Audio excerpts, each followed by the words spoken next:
जो भी तो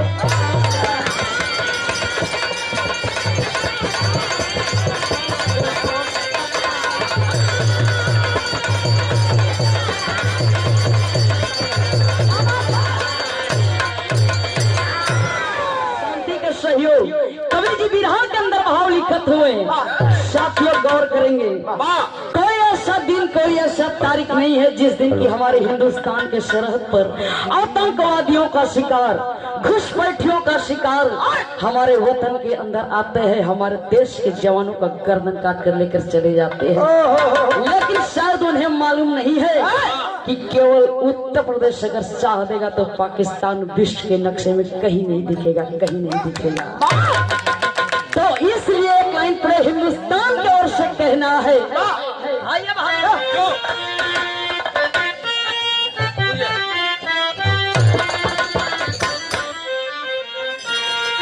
पूछो दिलो तेरे लहू से कफन को रंगाए।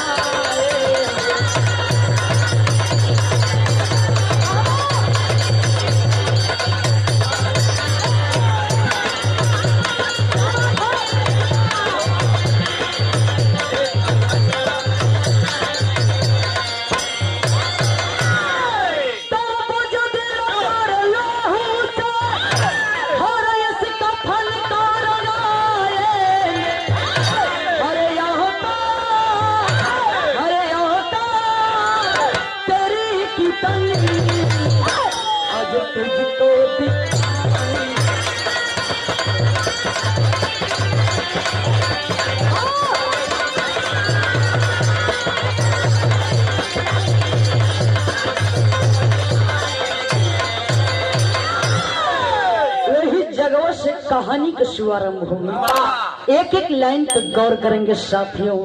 एक गरीब के आंगन से, एक मजदूर के आंगन से कहानी की शुरुआत हुई। ए भैया, हे बड़का भैया, हेलो, शांति के सहयोग। मास्टर साहब, कवि जी 2 रुपये की कलम उठाकर किसी के जिंदगी तो किसी के मौत का पैगाम लिखते हैं। कहानी का शुभारंभ भाई लाइन एक एक लाइन फरी आई जाएगी।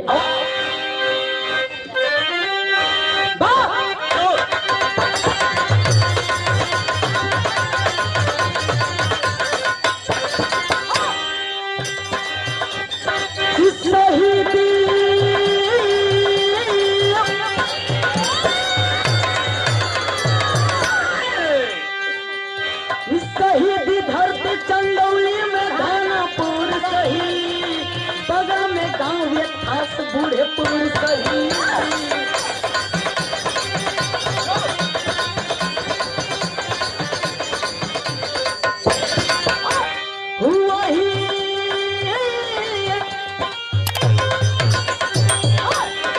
वही की रस्म देवी विपत की माई है, पति था चल बसा 3 बच्चों की मतारी है।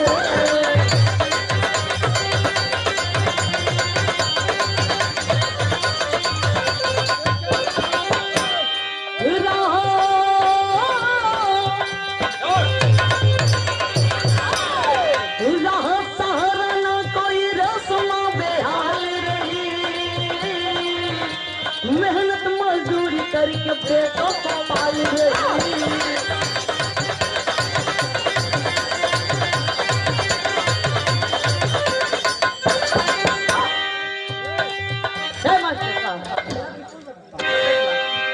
कहानी को समझ ली। हमारे गृह जनपद चंदौली के अंदर 9 ब्लॉक पड़ेला।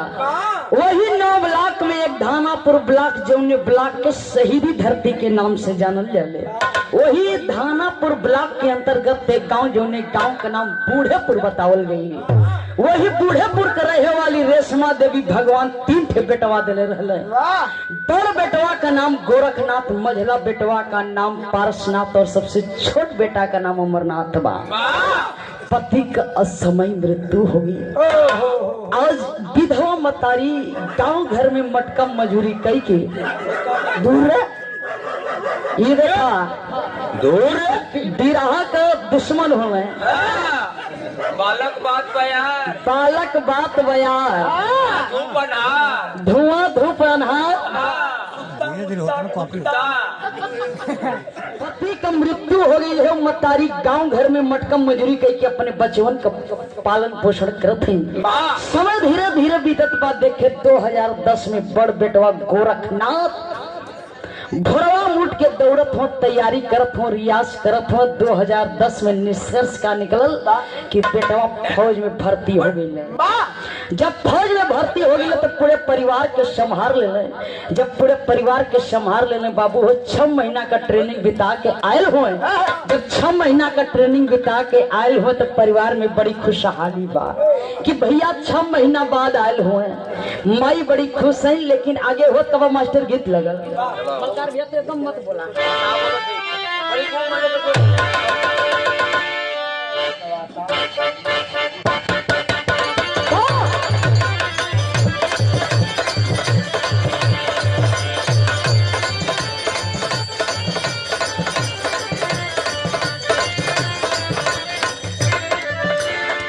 गीत बा कौनो देवर भौजाई के बीच का बात बा। बीच का मतलब आपस का बा। ऐसे कहा दुल्हनिया कहत बा ए बबुआ, हरे जग के हम सब कुछ मानीला सीताराम भैया, वो तो यहाँ ही ना हो हम ना ये का करिए भैया। अरे अगरबत्ती दिखाई भौजैया समझौले बा कि सुना जेके सब कुछ मानी ला यहाँ ना हुए। कहे का कहे मास्टर भैया, अरे के करा खाती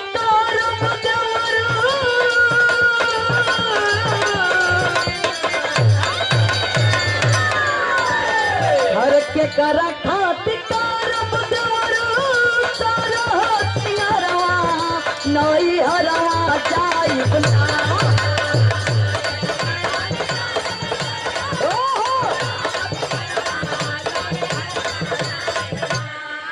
हो नई हरवा जाई हो नई हरवा जाई तपिया बिना तो है नाता जरवा नई हरवा जाई।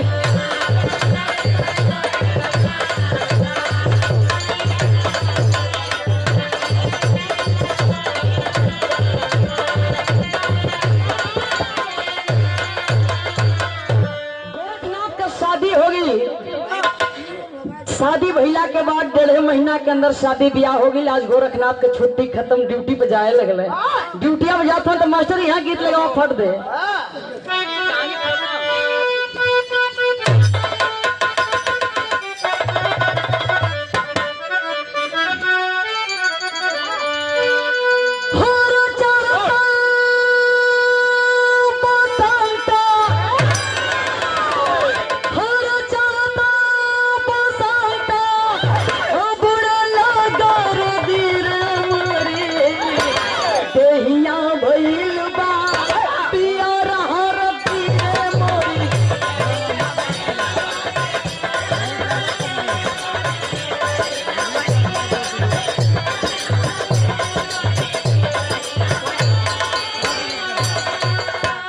लेकिन गौर करेंगे आज फौजी जवान अपन नई नवेली दुल्हन घरे छोड़ के जात होन वतन पे ओर। हिंदुस्तान की दशा देखकर जवान सोच रहा है। साथियों गौर करेंगे, जिस मिट्टी पर जिस धरती पर हम और आप लोग बैठे हैं यही धरती गुलाम थी। ब्रिटिश सरकार की हुकूमत चल रही थी। अंग्रेज हमारे हिंदुस्तान के कोने कोने में अपना शासन चलाते थे। हमारे देश की बहन बेटियों का इज्जत सरियाम लुटा करते थे। छोटे छोटे बच्चों को संगीन के नोक पर लोग लिया करते थे। यह दृश्य देखकर हमारे देश के जवानों को बर्दाश्त नहीं हुआ। बगावत उतर जाते हैं। अपने सीने में लाख गोली खाने के बाद तो इस मुल्क को हमारे देश के जवानों ने वीरों ने आजाद किए। लेकिन बाहर आज के नेता लोग राजनीति में मिलकर इस देश को खोखला कर रहे हैं। लेकिन मैं राजनीतिक की बात नहीं करती क्योंकि ये राजनीतिक मंच नहीं है। एक फौजी जवान सोचते हुए मास्टर भाव लगा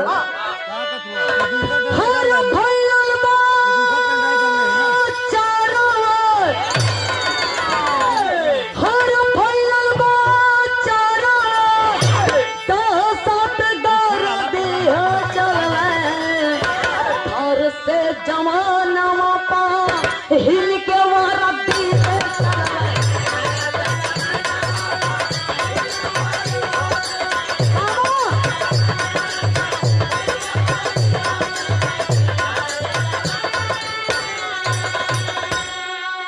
फौजी जवान सोचत हुए अरे पौआ पसर ले आतंकवादी नक्सलवादी खतरा में पल बाटी हमारी आजादी रे।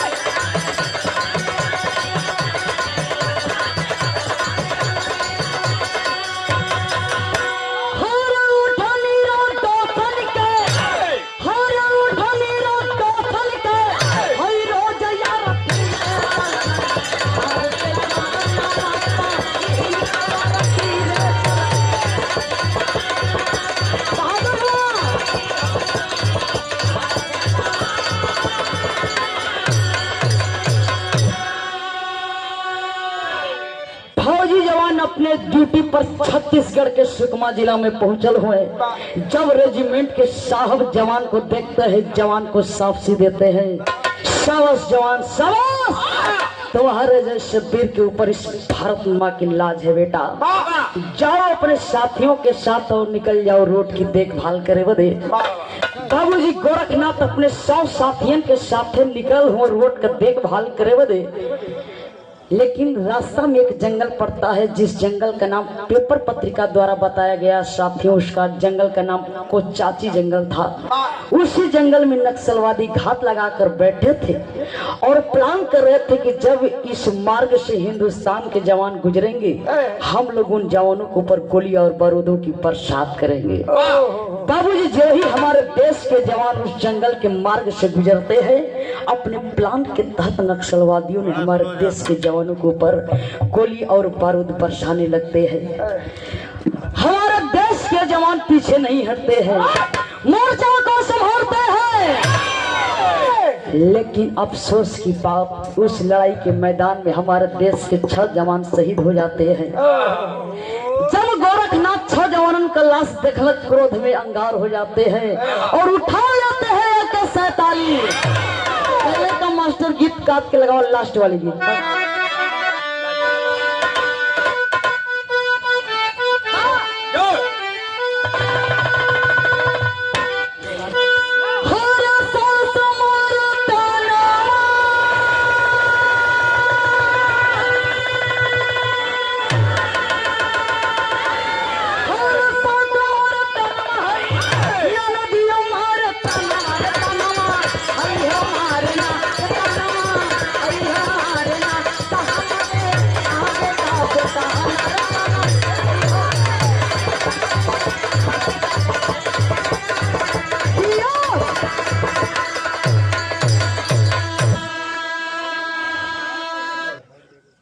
लेकिन बिरहा में भाव मिले।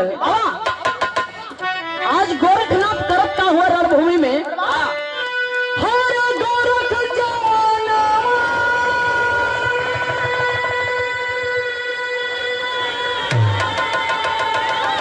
हर गोरख जाना है कैले बात फना हलही जाइना हलही जाइना समारे साधी के निशाना मारे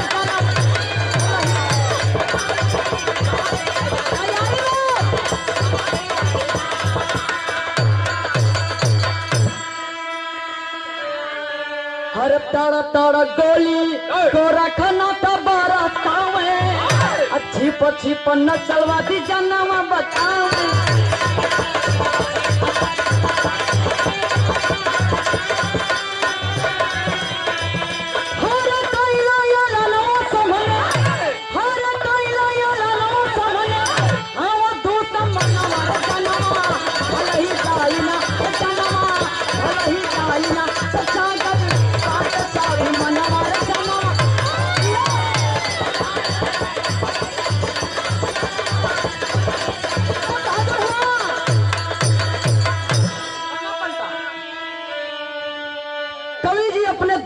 बहादुरों की जज्बा वीरता साहस को देखकर अपने हृदय की गहराइयों से उन सपूतों को सलाम करते हैं। बिरहा सही भाव वाला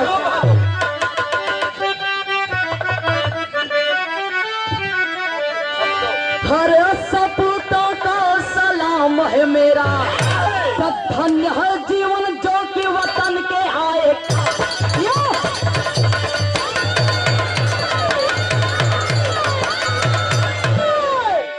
देशभक्त बात मेरे देशभक्ति में ये देखा दीवानापन हो दीवानापन वैसे दीवानापन कई प्रकार का होला जैसे में रहेगा टाइम ना मास्टर साहब। अब देखा यो सर के काट के आगे वाला भाव लिखा था। आज गोरखनाथ दो खुखार नक्सलवादियों को मार के गिरा देते हैं, लेकिन ओकरे बाद बाबू धीरे धीरे वो मनहूस घड़ी भी आएगी। बिरहा में भाव बदली बहादुर।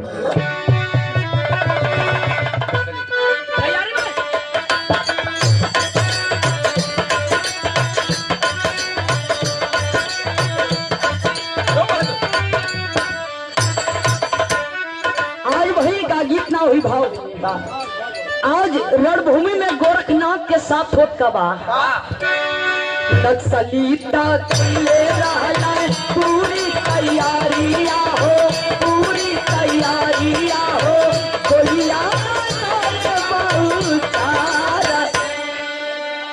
साथी के निशाना मारे गोरख के ओरिया हो, गोरख के ओरिया हो, गोली कई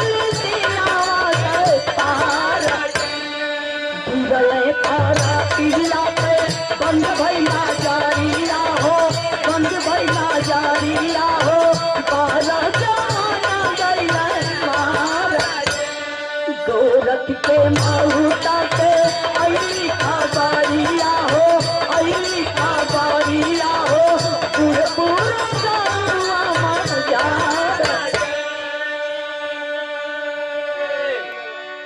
आज बाबू हो सवेरवे का तो पहर बा नीतू दुल्हन आज गोरखनाथ की गोली लग गई बा रणभूमि में। गोरखनाथ खून से लथपथ हुए, रोवत हुए, छटपटात हुए।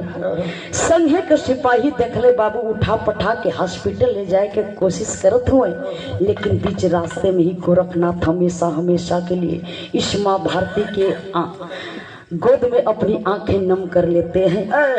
देखें संघे के सिपाही बाबू आज गोरखनाथ के उस पार्थिव शरीर को लेकर कैंपस में जाते हैं।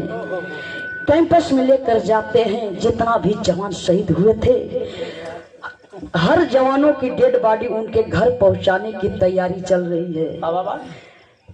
आज बाबू हो मेजर शहीद जवानों के घर पर टेलीफोन से संपर्क करते हैं।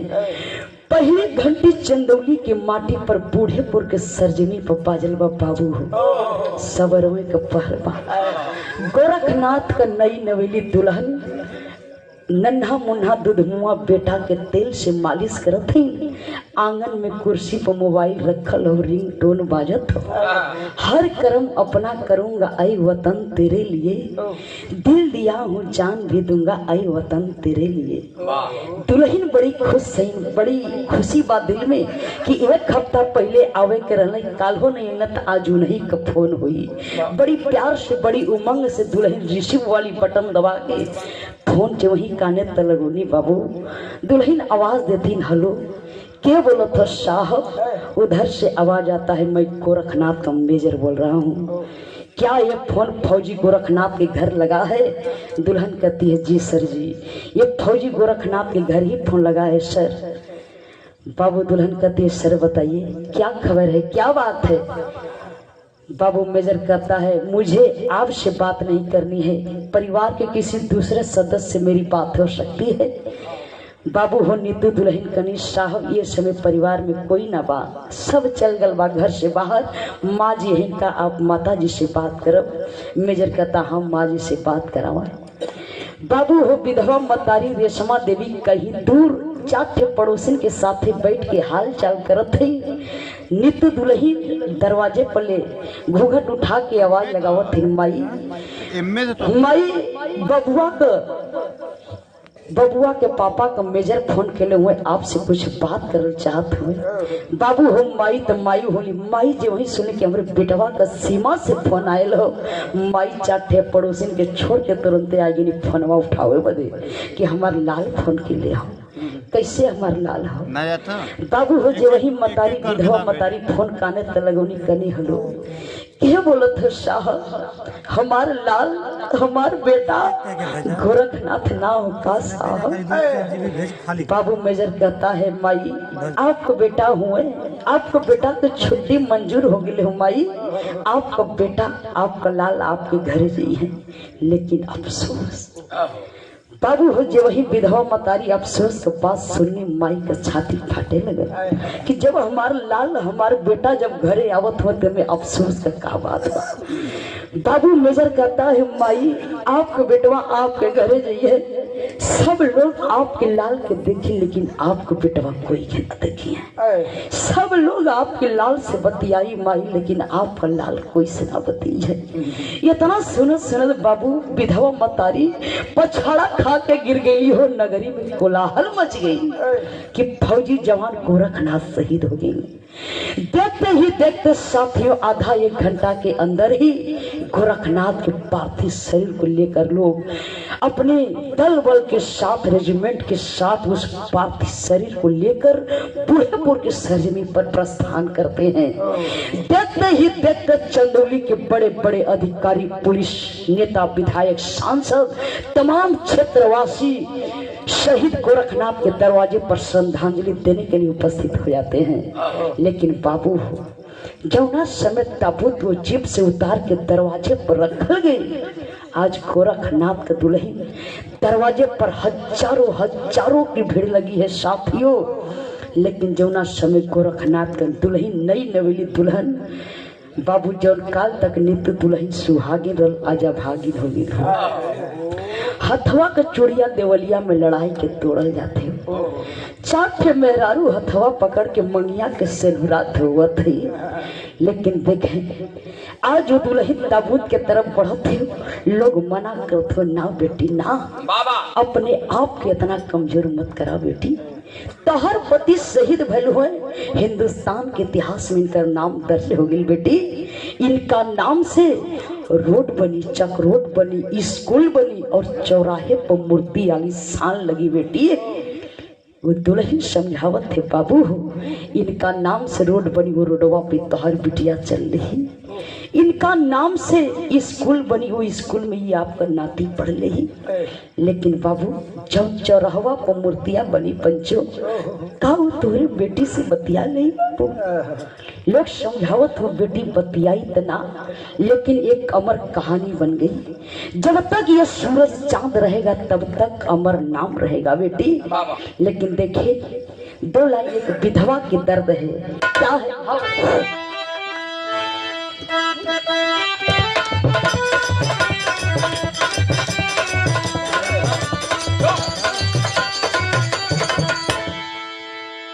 साथियों सुनने में बहुत छोटा लगता है कि मर गए शहीद हो गए लेकिन दिल का दुख उस माँ से पूछे जिस माँ का बेटा इस धरा से चला गया। साथियों जो इस धरा से चला जाता है वो स्थान खाली हो जाता है उससे भरा नहीं जा सकता। लेकिन एक विधवा कहती है क्या कहती है तैयारी में अरे रोवेली गुजरिया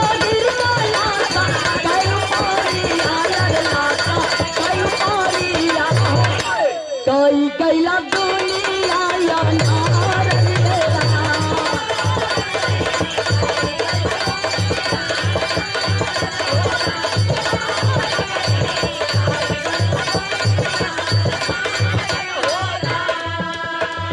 दुल्हन पागल हो गई है ताबूत से मिल के अपने सैया से कहते हैं सैया जब जात रहा तो वादा कैला प्रिय जात थी लेकिन बहुत जल्दी आई।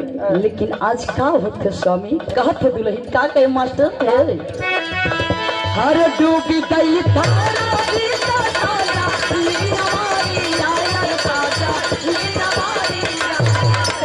हम के लगौला कवने का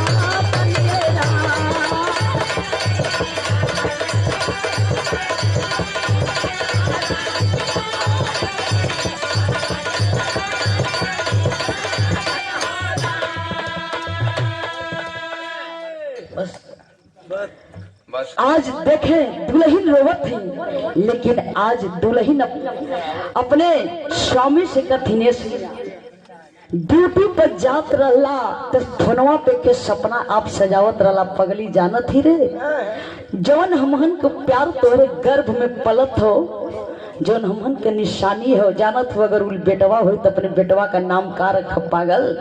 अरे अगर हमरे बेटवा हुई तो अपने बेटवा का नाम भारत रखा, अगर हमरे बिटिया हुई तो बिटिया का नाम भारती रखा। लेकिन वो दुल्हनिया कहत थे का कहते, एक लाइन और हर लाल मोरे होई गइले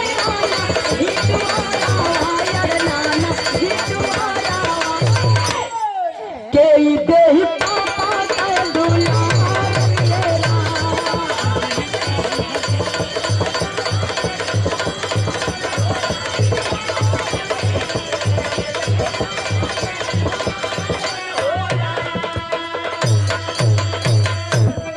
लेकिन वही ताबूत के बगल में खड़ा होके आज गोरखनाथ के दोनों भाई रोवत हो, बिलखत हो, तो पहपट में भाव लगे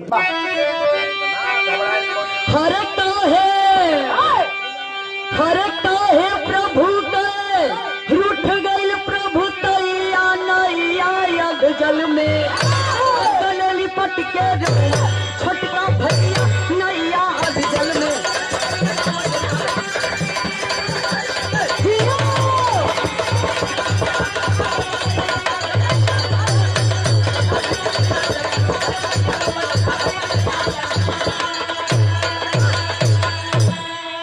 गाने का प्रमाण आल्हा में दिया गया।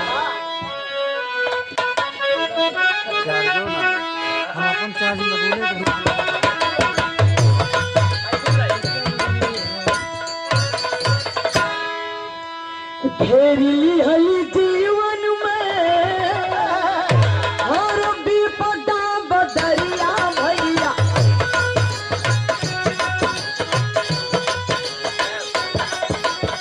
हर गयल परिवार का सहारा हो रहा।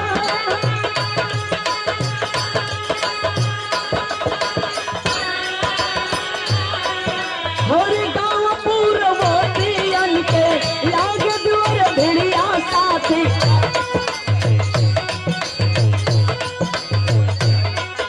हरे रोए प्योरवा पे असुआरा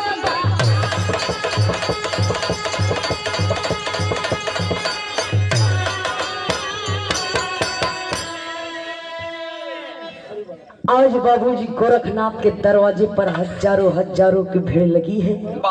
चंदौली के बड़े बड़े पुलिस अधिकारी, डीएम, एसपी, कलेक्टर सभी लोग दरवाजे पर इकट्ठित हैं। लेकिन आज गोरखनाथ के अंतिम दाह संस्कार बूढ़ेपुर के ठीक सामने गंगा घाट पर राजकीय सम्मान के साथ होता है।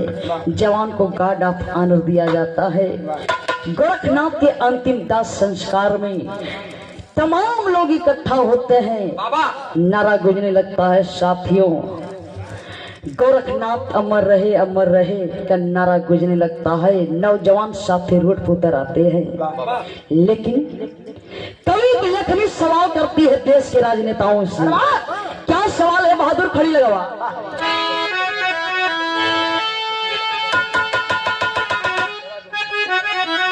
कवि की लेखनी सवाल करती है देश के राजनेताओं से। क्या सवाल है बहादुर?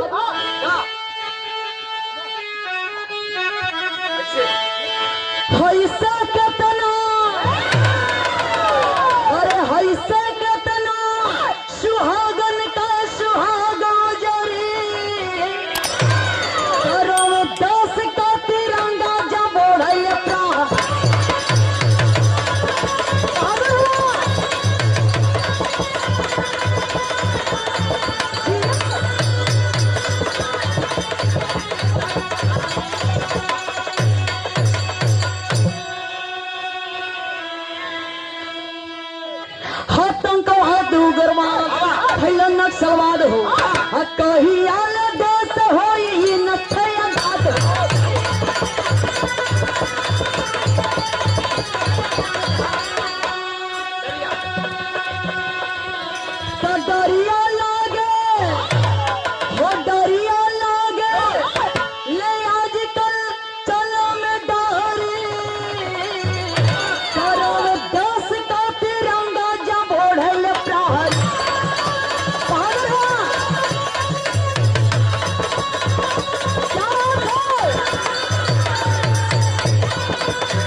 कवि की लेखनी सवाल करती है, आतंकवाद उग्रवाद फैलन नक्सलवाद हो, कहिया देश हुई इनसे आजाद हो।